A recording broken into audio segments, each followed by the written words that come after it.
Good morning, everyone. Good morning. We have such a chill crew this morning. Welcome on this beautiful, nearly end of summer day. Welcome those of you online. Thanks for being with us. My name is Katie. I'm the worship arts director here at the Grove. And you may know this already, but just in case you don't, we have physical copies of our lyrics. Since we don't have a screen outside, there's physical copies of our lyrics over at the sign over there, or you're welcome to use your phone's browser to get on thegrove.today. We also have worship folders somewhere, I believe. I don't see them, but I think they're maybe over here at the hospitality stand. And that's going to have announcements in there and more info for you. A little thing you can fill out to let us know you're here and any prayer requests, all kinds of stuff. So yeah, those are your resources available to you as we get started today. All right, and we are going to start with a song. So I would love for you to rise if you're able and join us in singing this song called Brother Sun.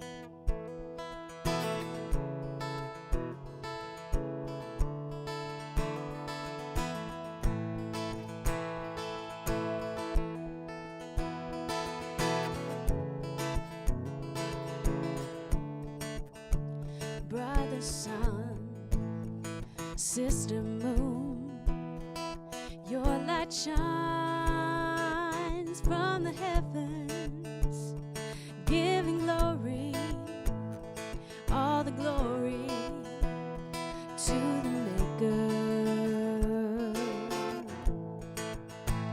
Gentle wind, welcome home. You've been traveling with your song, singing glory, all the glory to the Maker. Hallelujah, hallelujah, singing glory. Hallelujah, hallelujah, singing glory to the Maker. Hallelujah.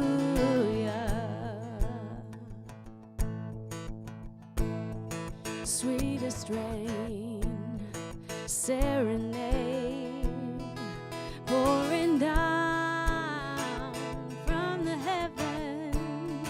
Bring all your blessing, every blessing from the Maker. Hallelujah, hallelujah, singing glory.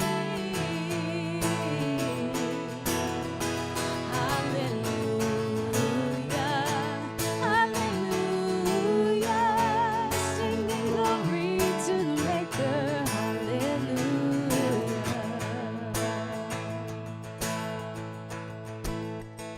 All you people, join in the song.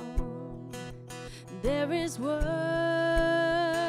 to be done for the glory, all the glory of the Maker.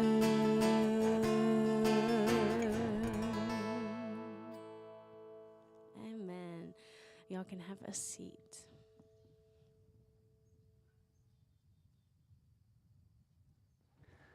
Well, good morning, everybody.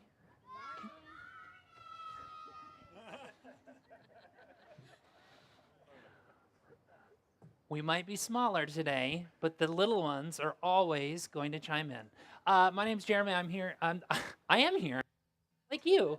I thank you for being here. One of the things we say around here at the Grove is that the right people show up, so that no matter who shows up or how many people show up, the right people are there. And you are here today. The right people have shown up. So it's good to be with you. My name's Jeremy. I'm the pastor here of the Grove Cottage Grove. And as a reminder, we are a brand new church that exists to grow goodness. And so we hope that you're being here or you're watching us online from, I don't know, a lake somewhere north of here, or your interaction with us somehow out in the community is growing goodness in and through you. just a couple logistical things before we go further into the service. Again, we have this website set up, the Grove.today. Thank you, Katie. It's super loud. This has, it's right on our website, so it's got all of the most important information that you're going to want to know about the church, as well as lyrics for today and an opportunity to check in and let us know that you're here with us, giving opportunities, and then all of the announcements for today. If you prefer something that is in hand, we have these worship handouts that are available over at that table for you to be able to have something in your hand. Again, same deal. It has all of the most important information about the church, ways to give. Giving is obviously a way to help continue doing what we're doing. And then on the inside, there is a worship handout where if you are new with us and you want to share your information with us so we can follow up, great. If you have any questions or things that you want to know about, or if you have prayer requests, you can fill this out. And then there's a little basket over there as well that you can drop that into. On the backhand of the worship insert, or on the backhand of the worship handout, are the 3 announcements for today. We will hit all of the details about those announcements at the end of the service.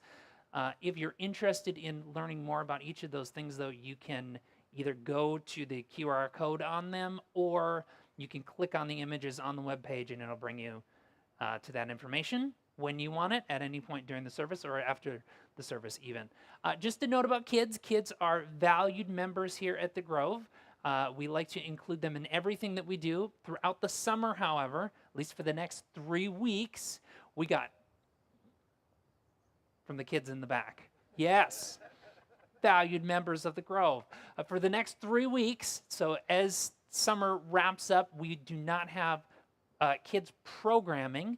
So if you do have kids with you, kind of keep an eye on them. Last week we had a group of kids running along here and chasing and barking at a squirrel up the tree.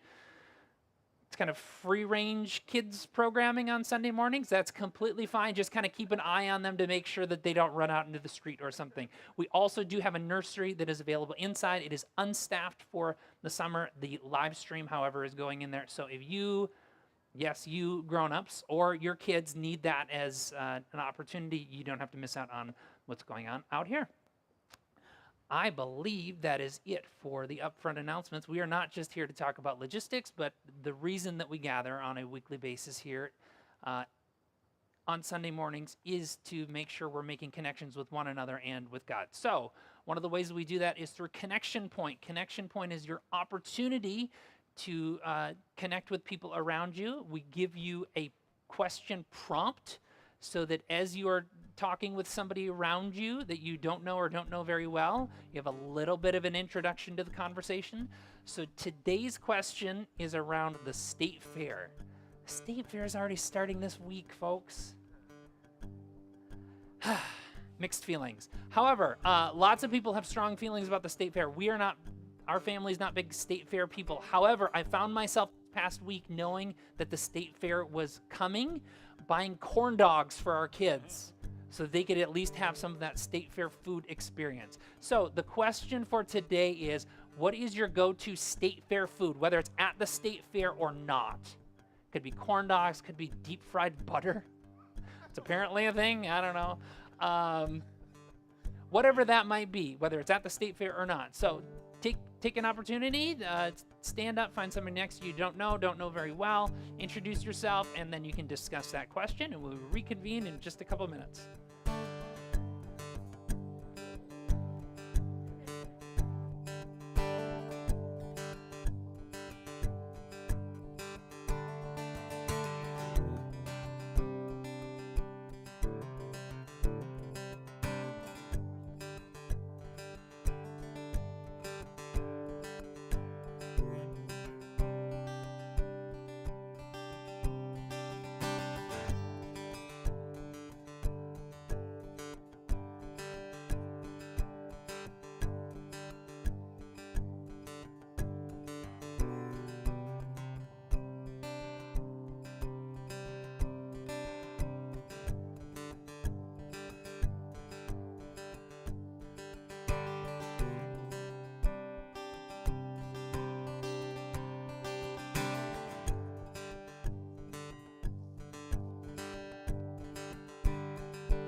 When you're ready, you can head back to your spot. And kids, you can come up to the front for a story and a snack.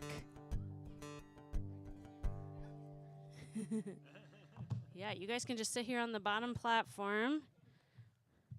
By the way, the correct answer to that question is the roasted sweet corn dipped in butter. The corn is swimming in butter. That's how we do it here in the Midwest. Any other kids want to come? Story and snack. Come on up. Zach is going to read us a story as a part of our Campfires Stories series. All right, take it away. Hey, I'm Zach. Hey, I wonder if you guys remember last week, Miss Lily talked about a word that was brought up in the Bible. Anybody remember the word? Parable, yeah. Can anybody tell me what a parable is? What's a parable? What do you think?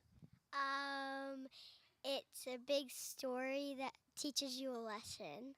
Yeah, who would agree with that? Put your thumbs up in the air if you agree with that statement, unless you have another statement about what a parable is. Yeah, a parable is like a story that teaches us a lesson or something we should think about, right?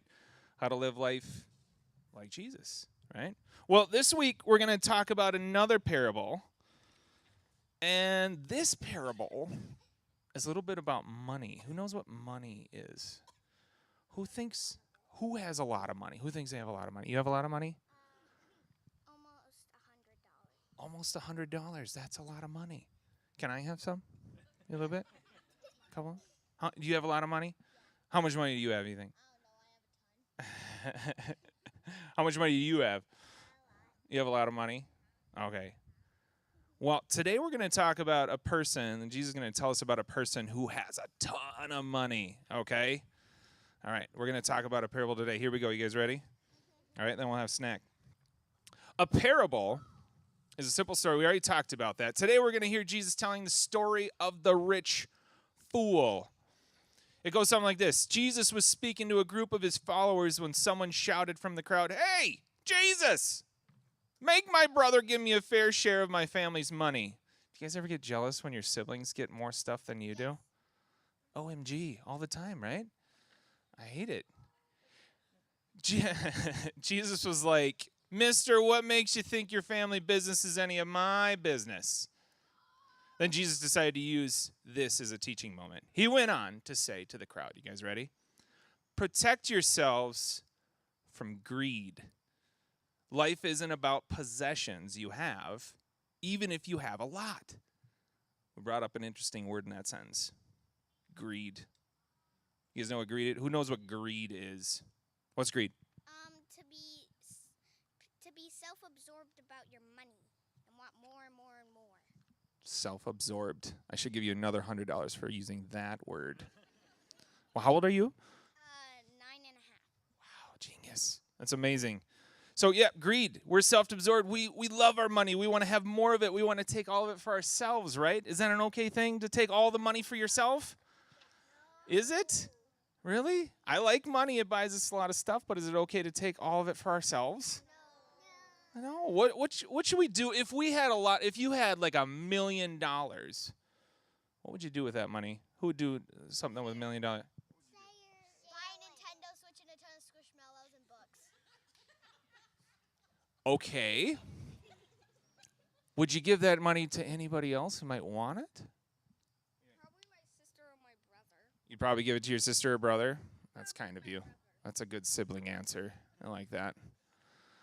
Greed is an intense desire to keep things for yourself and not share. So Nintendo Switch, it's not really sharing, is it? Unless you're going to share that Nintendo Switch with the class, right? He shares. That's very nice of Owen. Yeah, well, that's good. Learning how to share is a good thing. Jesus goes on to tell the crowd the story of the rich fool. You guys ready? There was once a rich man, so a man who had a lot of money, who had a farm, and one year the workers on his farm collected a huge crop. The rich man said to himself, "My barn is not big enough to store all of this harvest. What should I do with it all? I have an idea. I will tear down the barn I already have and build bigger barns. Oh. Then I'll gather all my grain and goods for myself, and I'll say, good job, me. Now you never have to work again. Then God shows up and is like, you fool, tonight you will die. And those barns full of goods that you have, who will get them? Who's going to get all those barns that he just built when he dies? Him? He's dead. Jesus finishes the story saying, that's what happens when you fill your barn with things for yourself and not with God. That's the end of the parable. Yeah. Just like the story we heard last week, Jesus didn't wrap up the story with a happy ending, right? To die and like all your possessions go to somebody else, that's not a happy ending, right? You don't get to take that stuff with you when you die. We get to decide who we will be in the story, all right? We will be like the wealthy who will we be like the wealthy landowner who keeps everything to himself, or will we be people who choose to be generous with what we have, give it away? All right? You get to decide. Who agrees that we should give a lot of what we have to the poor, people who need it? All right.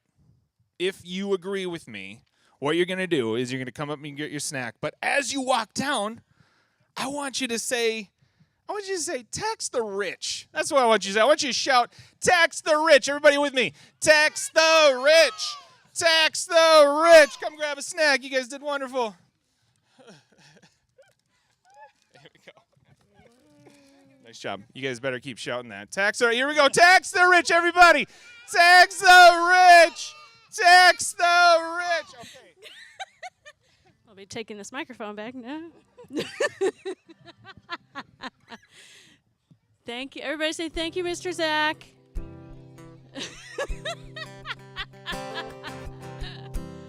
Oh. All right, y'all, let's keep singing.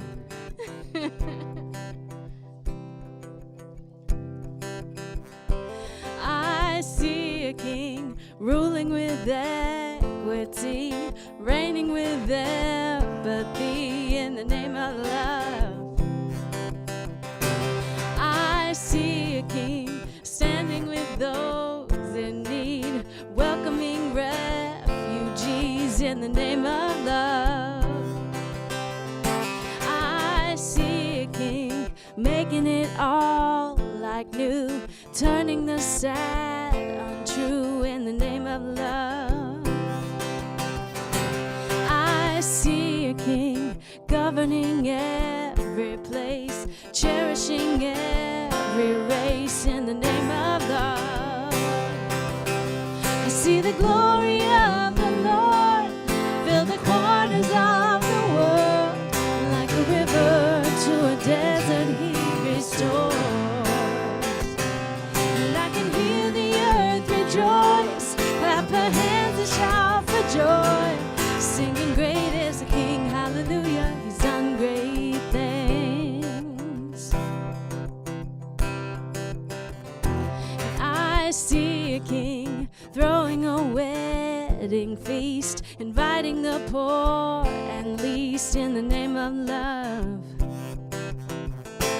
I see a king laughing with great delight, sharing the finest wine, he's the name of love. I see the glory of the Lord fill the corners of the world, like a river to a desert he restores. And I can hear the earth rejoice, clap their hands and shout for joy, singing great is the King, hallelujah, he's done great things. Soon the day, soon the day, soon the day, soon the day.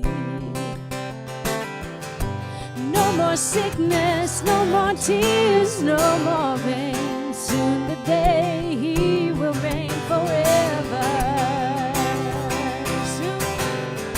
Soon the day, soon the day. Soon the day, soon the day.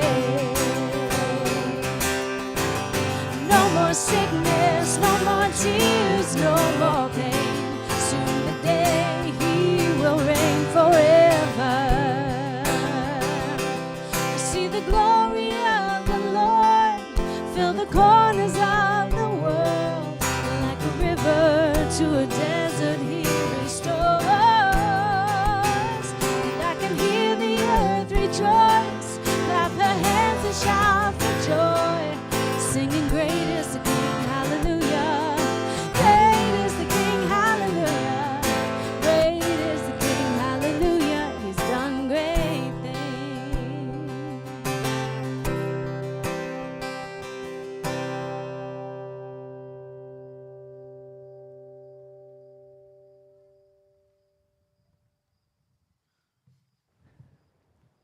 All right, we are back for week 2 of Campfire Stories. Campfire Stories is our series that we are doing, that we have done every summer that we've been in existence. We've taken a month about to do a series which we call Campfire Stories, which is an opportunity for us to go back to these thousands of year old stories from the Bible and retell them in such a way that we're not trying to get all the details right. We're not trying to argue something about them, whether they're historically accurate or how do we prove what they're saying, but we're trying to retell them as if we're gathered around a campfire with other people. And we're doing that for a couple different reasons. One, because that's how these stories were originally told. They weren't originally written down. They were told for years or decades, some of them hundreds of years, around campfires within community, and they were tweaked and given like creative expression by the people that were telling them so that they could hit the community that was hearing it differently. And so we've said, well, what if we do that as a church as well and try to like infuse some of our own creative expression within them so that we can hear these stories differently, which is how we end up with someone like Zach retelling the story and leading our children in Tax the Rich. Unexpected, creative expression, right? So this summer, in the past, we went back to stories from the Old Testament, the first half of the Bible, and retold those stories. This summer, we are looking at the New Testament, which is the second half of the Bible. And rather than just retelling stories about Jesus, we're actually retelling stories that Jesus himself told. And these stories, as Zach said earlier, are often called parables. They are these short stories that are using really common everyday type things to try to convey a deeper understanding and deeper message to the people that were hearing them. And so last week we talked about the two builders trying to build on a solid foundation, a foundation that could be stand some of the things to throw at us instead of on a shaky or sandy foundation. And then today we arrive at the parable of the fool, the rich fool specifically. And this appears in one of the 4 biographies about the life of Jesus, the Gospel according to Luke. And this is in chapter 12, verses 13 and following. I'm going to break it up a little bit to explain a little bit more about what's going on here. So this is Jesus leading up to telling the story of the rich fool. Then someone from the crowd said to the teacher, so Jesus is out teaching somewhere, and someone from the crowd chimes in and says, "Teacher, tell my brother to divide the inheritance with me." But Jesus said to him, "Man, who made me a judge or arbiter between you two?" Then he said to them, "Watch out and guard yourself from all types of greed, because one's life does not consist in the abundance of possessions." So just in those 3 verses, there's a lot of like cultural understanding that kind of is easy to overlook. So a couple things. First of all, this man who comes to Jesus wants help with his inheritance and divvying up the inheritance between him and his brothers. Now, you might be familiar with an inheritance, kind of like a will where someone in your family dies and then they have written down who's going to get what possessions, and there's kind of like a anxiety or an anticipation around when it gets opened up and who's going to get what. This wasn't often the case in the ancient world. The majority of the time, everything or most everything went to the oldest son. Wasn't a whole lot of anxiety or anticipation. It was just understood the oldest son was going to get all the stuff. And And yet, there was some times when that happened, or if something different was going on, where there would be a little bit more of a divvying up of the inheritance when the father died. So something like that is going on here, where a brother is coming and he's at least wanting his cut, or maybe even more than his cut of this inheritance, because his father has apparently just died. So that's the first thing, which leads into the second thing. He comes to Jesus to help with what's going on here. Now, as a rabbi, as a Jewish teacher at the time, Jesus would have had some sort of like social capital, and it was a fairly normal thing for people to come to a religious teacher like Jesus and ask him to help to mediate a dispute. This is a very normal type of thing. Even today, this is a fairly normal type of thing. Sometimes I get asked into conversations to kind of be a mediator. But really what Jesus realizes this guy is wanting is he's not wanting a mediator. He's wanting Jesus to be on his side. He's wanting Jesus to be his defendant and to go into this conversation and get for this brother what he wants from his other brother. To which Jesus responds, "Man, who has made you an arbiter, or who has made me a judge or an arbiter in this situation?" Or in my translation, "Man, don't make me come into this. I don't want anything to do with this conversation." And so Jesus turns from this one man, he just addressed as, "Man, don't make me do this." And he turns from the one and he goes to the whole rest of the crowd, turning back to the one and saying, "Do you see this guy? Do not be like him." Just calls him out right on the spot. Do not be like him, because our lives do not come down to an abundance of things. So having called out this man, what does Jesus do? He goes into telling his own story, his own campfire story. He once again tells this parable. It's as if he says to the crowd, "All right, everybody, gather around once again. It's story time." And this is the story that he tells.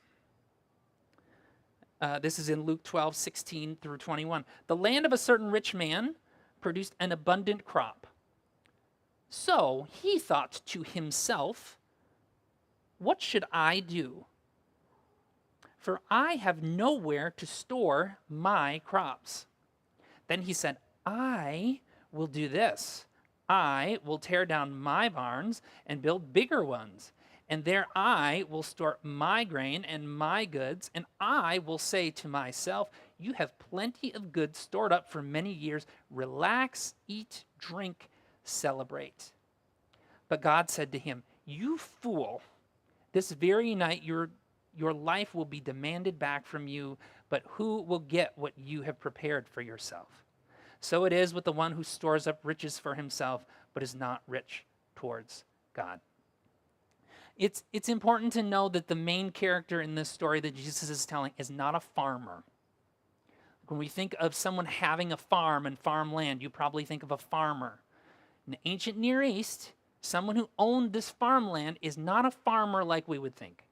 This is a rich man who has land and is paying, or maybe not paying, people to spread the seeds, to take care of the land, to reap the harvest, and then to give it back to the landowner. This is not just a farmer. This is a rich dude who is accumulating all of this stuff that he is not putting his own work into.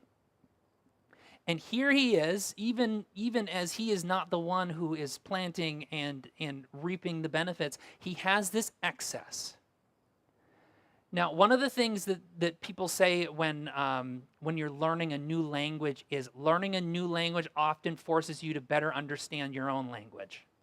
That's the case whether it's Spanish or French or ancient Greek, like me in trying to read the New Testament where the story's coming from. It forces you to understand like the different parts of language. And one of the first things you learn when you are learning a new language is about not only nouns but pronouns.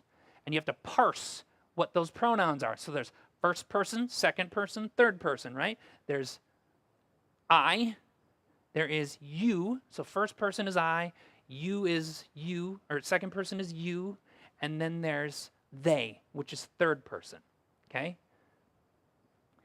So this rich man owns this land. He has not farmed it himself. Someone else is taking care of it. Someone else has planted the seed. Someone else has reaped it. Now, they now lay it before him. He has this excess that he doesn't know what to do with, and there's a deliberation that happens about what to do with it all. Who does he include in that deliberation? Nobody. Every one of the pronouns in his deliberation is first person. 11 first person pronouns. I, my, myself. The only time he uses second person pronouns is when he's stepping back and talking to himself, saying, good job, you. Eat, drink, and be merry, you. He has not sowed. He has not himself harvested, and yet he has this abundance, and he doesn't consider anybody else other than himself in this decision making. It is all about him. Now, one of the things I mentioned last week was that Jesus is actually really clear in a lot of his stories about what they mean. He explains it. It doesn't necessarily mean that it's easier to do or to live out, but he at least explains what he's trying to convey. And he says, watch out and guard yourself from all types of greed, because one's life does not consist in the abundance of possessions. The problem is not that this man is rich. The problem is not that this man is collecting things. It is not that he has crops or even an abundance of crops. The problem is he has all of this that he's accumulating for himself without considering how it is going to impact anybody else. He has not done anything for this. This is the irony of it. He's continuing to consume it for himself or collect it for himself or hoard it for himself. He has not done anything to earn this. He has not done the farming himself. He has probably not even pulled himself up by his bootstraps to like purchase this land. This land is an inheritance. Making those connections, right? Now, this is an interesting thing, that greed, the problem is not wealth, it is greed.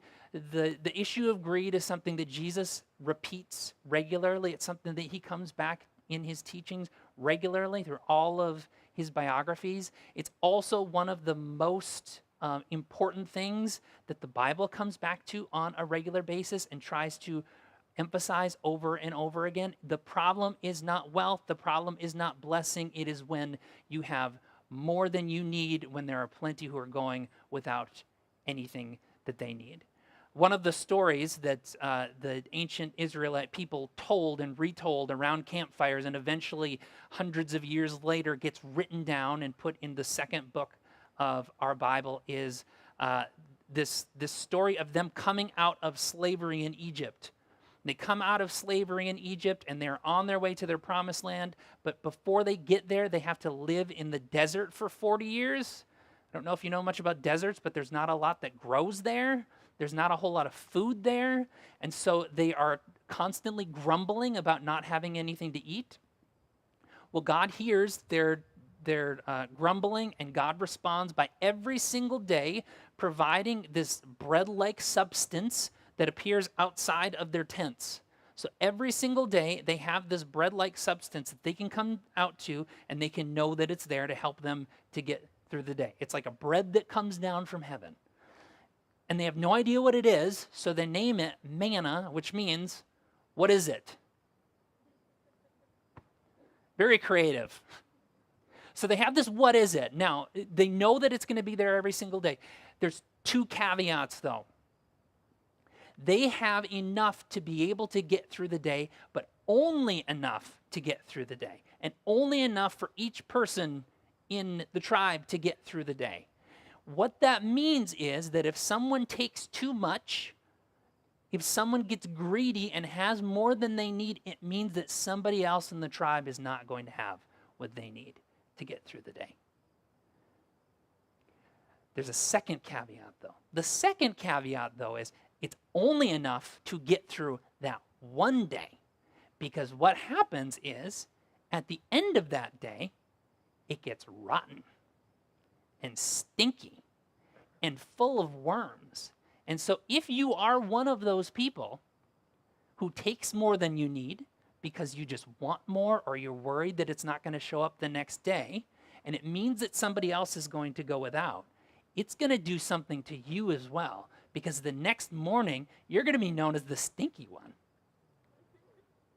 Your moral rot from taking more than you need is going to be apparent to everybody else in the tribe. You took more than you need while someone else went without. Everybody else is going to know, and it's not only going to have an impact on the person who doesn't have enough, but it's going to have an impact on you as someone who has more than you need. So there's this ancient story about manna. There's this campfire story that Jesus tells about this rich fool. But this is also a story that plays out in our lives now, in our country now. By basically every single measurement, we are not only the richest country in the world, we are the richest country in the history of the world. And yet by basically every single measurement, as an established democracy, we have one of the highest poverty rates in the entire world. Even as we have all of the success, there are millions of people who do not have enough. How does this all weigh out? Well, there's an impact, again. There's an impact of these types of things. So there's the impact, there's the mortality impact on the people who don't have enough. The fourth leading cause of mortality in the United States is poverty, in the richest country in the history of the world. But there's also a morality impact. Because you see, in the richest country in the history of the world, we could take care of all of that poverty if we didn't go and tax the rich more. If we didn't change anything from the world that is now and our policies as they are now, if it just continued as it was, if those who were supposed to pay taxes paid the amount of taxes that they are supposed to pay, we would wipe out poverty. There would be no poverty in the United States whatsoever. There's a mortality impact for the people who do not have enough, and there's a morality impact for the people who have more than they need. And it is rotten. And it is clear. And so the question then becomes, in the midst of this rot, what are we to do about this? The best campfire stories, the best stories are the ones that challenge us to do something with them, to respond to them in a certain way. And I imagine that a response to a campfire story like this is threefold. There's the individual, there's the societal, and then we are a church. There's the church response to it as well. So like as individuals, as those who live in the most wealthy country in the history of the world, I think we ought to be asking ourselves, what are the ways in which we have more than we need? And what are the ways in which we can look out, we can consider not just the first person, but the second person and the third person and say, what are the ways that I have excess, and how can that excess help to benefit the people who are going without enough? Or maybe perhaps you are one of those people who is going without enough and you're barely skirting by. Maybe there are other ways for you to be able to use what you have, your intangible things, to be able to provide to other people. So there's like that individual aspect. There's the societal one where we've got kids shouting, tax the rich. In the most wealthy country in the history of the world, what is our responsibility to say that those who have more than they need should help with those who do not have enough? I'm not talking about any... Do we agree that that's a problem? Without getting into politics or party affiliations or anything, I would say that that's a problem that hopefully we can all agree on. And so, as a society, what are some of the things that we can do, the policies that we can align with to say, in the most wealthy country in the history of the world, how can we make it possible in a moral society to make sure that no one is too poor to live? So there's the individual, there's the societal, and then there is the church. What is the church called to do? What ought the church be about if we are living into this story? Interestingly enough, from the very beginning of the church, the earliest followers of Jesus, they got attention, some of it good, some of it not so good, because of the curious thing that they did where they gathered together and they shared all of their possessions. The book of Acts, which tells the story of the early church, the earliest followers of Jesus, says that the earliest followers of Jesus held everything in common. They sold what they had, and they pooled the money to make sure that everybody had what they needed. And people from outside the community took notice of this. And many of them said, that's something that I want to be a part of. There's also a story that happens after this where there is a couple in the early church that sells their possessions, but they don't give everything to the community. And instead they say, we're going to keep a little something on top of it for ourselves. And just like the story of the rich fool, as soon as they are found out to have lied, they get, in that moment, like very dire. But it's to drive home the point that this community of people that say that they are following the way of Jesus in the world ought to take it seriously. And they ought to be the ones who are leading the way and saying, what if we came together and we cared for one another in a way that made sure that everybody had what they needed? So as a church, this I think is our calling as well. Our job is not to continue to grow, simply to grow. Our job is not to build really big, extravagant buildings. It is not to have bank accounts that are overflowing. What we are trying to do here is to continue to grow this group of people who are committed to one another, who are saying we love each other in such a way that we want to make sure that everybody has what they need. We are not just trying to skirt by either. As we continue to move into this new season of what it means for us to be a church, in our second year of existence, we are having literal conversations about what are the ways that we can use the blessings that we have, the assets that we have, the people that we have, not just for ourselves, but to bless our entire community. So my prayer is that we as individuals and as a society and as a church can continue to do just that. Not hoarding things for ourselves, but that we're able to look out, we are able to continue to grow, not just for the sake of growing, but for the sake of growing goodness. May that be so.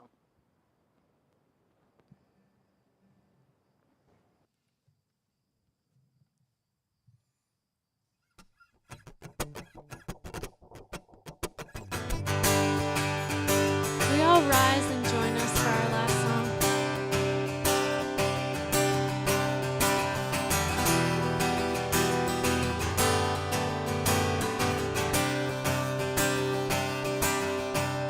There is hope for us, the imperfect ones, from a God who loves and draws us in.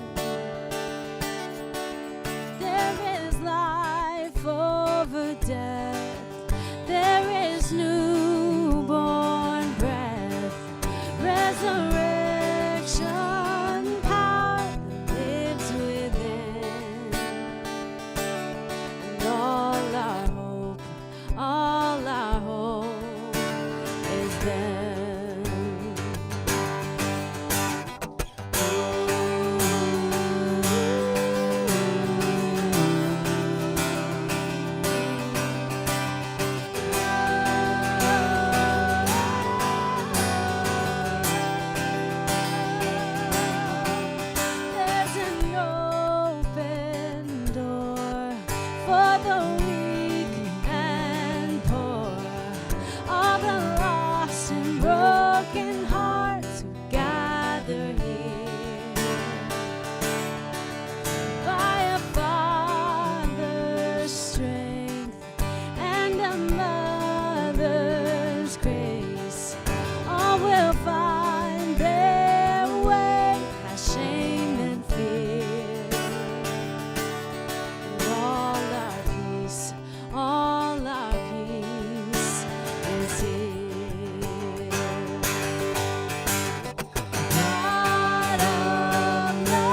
the life it gives.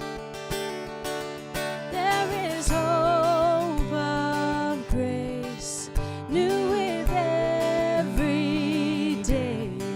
Sin is lost when love is found, and darkness ends.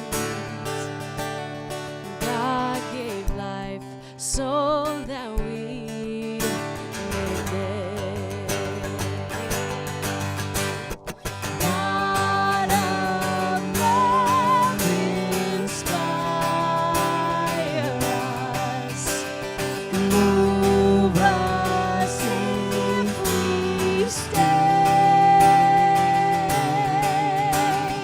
God of hope, keep showing us the light, the truth, the way.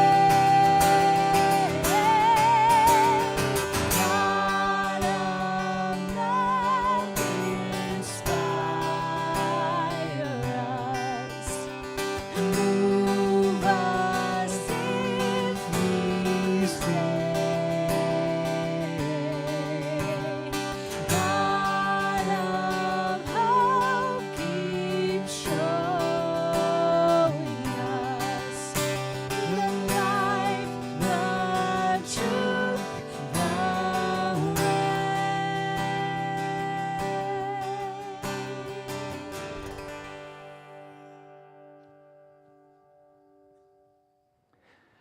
Few things before we go. Again, I will direct your attention either to the back of the worship handout or to the webpage here, thegrove.today, for the 3 things for today and for this month. And then I've got 2 more things. I'm going to have you tackle those 2 things, though. Okay. So the 3 things to know from the back or from the webpage. Number 1 is get involved.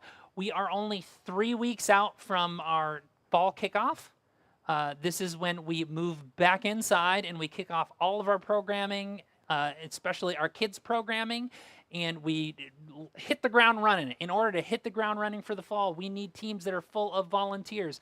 If you do not yet have a place where you are using your gifts and passions to contribute to the church, we'd love to help you find a spot. Not only does it help the church, it helps you too, because it helps you connect with other people. It's a great way to meet other people and build relationships, and then also just to use your gifts and passions for something outside of yourself. So if you are interested in getting involved, you can go to that link, or you can click on that image, and it will bring you to a page that lists all of our opportunities. If you're interested in any specific ones, you can ask about those.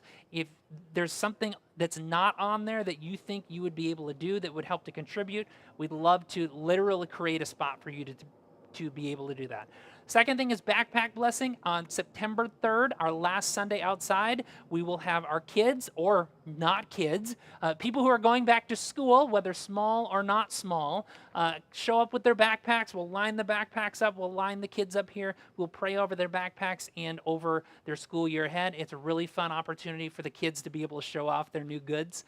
It's also a really good photo opportunity too. It's a really fun thing for us to be able to do as a church. So if you have kids in your life in some capacity, we'd encourage you to come and bring them. If you have other people in your life who have kids who you think would enjoy that, you should invite them as well. Again, that is 2 weeks out on September 3rd. And then we've got the pop-up pumpkin patch, October 14th, our biggest event of the year. Last year we had over around 1,000 people out here. We already have 3,100 people. It goes up every single week, folks, who are showing interest on Facebook. That does not necessarily mean that we'll have 3,100 people here. However, it means that we are expecting it to once again be a really big event, and we will take all the help that we can get. So if you are interested in helping in any capacity, you might not even know what you want to help with, you can go to this link or click on that image and then sign up, and we will give you things to do to make sure we are able to pull off this event. Okay, 2 more things, and I will turn those over to Katie. Okay, so we've had a lot of people ask about, like, when are we going to get shirts and mugs and stuff like that? We're working on it. We don't have a staff person who is, like, designated to do those types of things. But what we started with are these cool little stickers. Jeremy's modeling one on his water bottle. So these are just $3 if you want these. We're going to start having stuff like this hopefully this year available, and it'll help funnel some money back into the church, like for our hospitality and things like that, so we can welcome people coming next, and you get to like show people what you're a part of. So And stickers are cool. yeah, it's our little leaf, and it says "Grow Goodness." So if you want one of those, come find me, and we'll figure that out. The second thing is calling all singers. Pop-up choir is happening again September 10th. I'm so excited. It was one of the highlights of our church this last year to have the pop-up choir. Kids and adults are in this choir. We had it at Christmas time and at Easter, and it was so beautiful and fun. And we are going to have the pop-up choir again September 10th. So if you sing even a little bit and you want to sing in the choir, it's super laid back.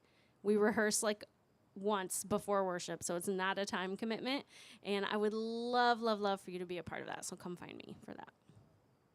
All right. That's all I got. Excellent. Well, again, it was so good to be with you this morning. This beautiful morning, not hot and, what did you call it, drippy, Tammy? Yesterday was drippy. It's not drippy yet. It's like the perfect temperature on this perfect August Sunday morning. It's great to be with you. The right people showed up. I thank you for coming here this morning. As we go, you're already standing. I will have you extend your hands to receive this blessing as we go. May we be people and a church that neither hoard nor merely get by. Like the earliest followers of Jesus, those modeling the way of Jesus in the world, may we be known for our generosity, attracting the right people and the right resources, not merely to grow, but to grow goodness. May that be so. Amen.